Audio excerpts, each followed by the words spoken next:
AIFF Twitter sub-India today at 10:29 p.m. India finished their Intercontinental Cup campaign in some style as yet another brace from Sunil Chhetri sealed a comprehensive 2-0 win over Kenya in the final on Sunday. The tournament saw some brilliant solo displays too from the Blue Tigers as the side looked more than prepared for the Asia Cup.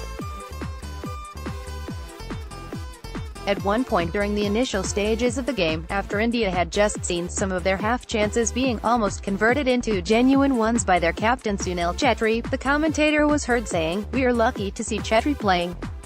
He was true to every letter of what he said." Coming into the game with just 2 goals behind Lionel Messi for the nation, Chhetri looked sharper than ever inside the box. While the first goal needed the cunning fox to lose his marker from the set piece to slot in a drive into the back of the net, the second goal saw a striker playing at his peak providing the subtlest of finishes. Everything about it was class, the control of the chest in a manner that the ball bounces right in front of his weaker foot and then a speedy grounded drive into the corner of the far post from under the goalkeeper's arms. Chhetri ends the Intercontinental Cup with a whopping 8 goals from 4 games, that included 1 hat-trick and 2 braces, taking his goal tally to 64, which is now equal to the Argentine captain. And given the encouraging turnout that Mumbai has seen in the tournament following Chhetri's heart-wrenching video, he is rightly the man of the tournament for more than just scoring reasons. Before the final game on Sunday, a delighted and satisfied Stephen Constantine had stated that all his targets from the Intercontinental Cup were fulfilled. And given the manner in which India had gone on their way in the tournament wouldn't state anything else. The motive behind inviting 3 totally different teams in the tournament was for the national side to face separate challenges, and India reacted pretty well to adversity. While the win against Chinese Taipei was smooth as butter, the waterlogged second game needed the side to defend and hold their tower strong against an ultra-offensive Kenya side before India began their goal fest. While the loss against New Zealand wasn't foreseen, India's tremendous mentality was on display for all to see.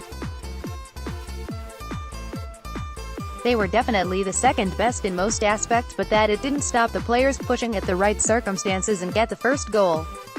Although the side is still looking at vast improvements, one cannot deny the fact that this bunch could challenge some of the strongest of teams across the world.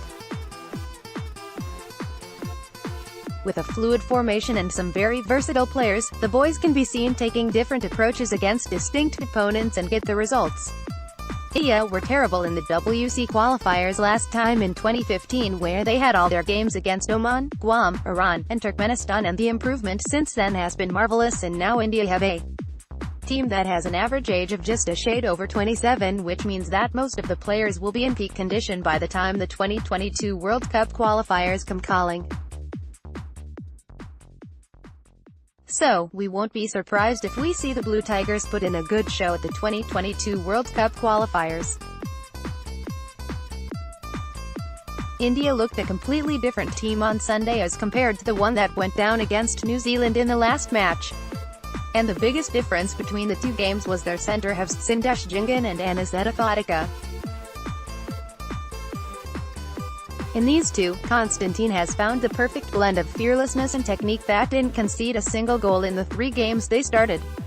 Hence, if finding the right combination was one of the aims for India in the Intercontinental Cup, the coach is now crystal clear who will protect their goal. While Jingan has been the first choice for the national team for quite some time now, Anis has taken over the position of veteran Arnab Mandal among others brilliantly with his sheer recovery pace and game-reading skills.